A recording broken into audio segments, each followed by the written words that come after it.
আর আমাদের যদি কোনোভাবে কোনো কারণে যদি আমাদের কোনো সহযোগিতা কখনো লাগে, আমরা we are always ready to extend hour cooperation, বিশেষ করে আমার অন মাই বিহাফ আছে। আপনারা সকলে ভালো থাকুন, সুস্থ থাকুন, ধন্যবাদ। ধন্যবাদ দাদা, ধন্যবাদ দাদাকে। দাদা আমি বিনীতভাবে নিবেদন করছি, দাদা আপনি আসলে নিয়মিত আমাদের এখানে আসবেন, আপনাদের মতো মানুষ আসলে আমাদের এটা আরও সুন্দর প্রসিদ্ধ হবে। আমি সেই নিবেদন রেখে আমি মানিকদাকে প্রার্থনা করার জন্য বিনীতভাবে নিবেদন করছি।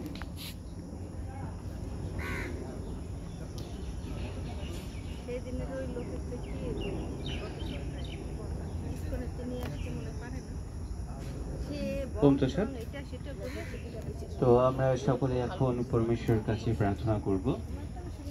আমরা জানি আমাদের পরিবারের ছোট ভাই বোন বা সন্তানেরা তাদের এসএসসি পরীক্ষার সামনে, তো আমাদের অন্যতম সম্মানিত সদস্য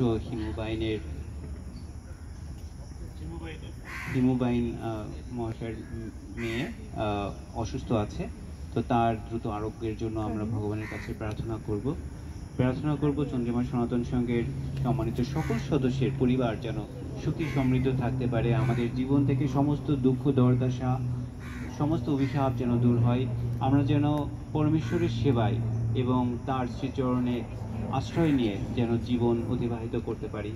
আমরা প্রার্থনা করব আমাদের প্রাণপ্রিয় এই মাতৃভূমি বাংলাদেশের জন্য, প্রার্থনা করব আমাদের মাননীয় প্রধানমন্ত্রী জননেত্রী শেখ হাসিনার জন্য, প্রার্থনা করব গোটা বিশ্বের সকল জীবের শান্তির জন্য। এইচএসসি পরীক্ষার্থীদের জন্য আমরা প্রার্থনা করব যেন প্রত্যেকটা শিক্ষার্থী তাদের মেধার সর্বোচ্চ বিকাশ ঘটিয়ে সব থেকে ভালো রেজাল্ট যেন তারা করতে পারে। সকলের সেই সাফল্যের জন্য আমরা প্রার্থনা করব। আমাদের সম্মানিত সভাপতি মহোদয়ের কন্যাও পরীক্ষার্থী, তো তার জন্য আমরা বিশেষভাবে প্রার্থনা করব যেন সে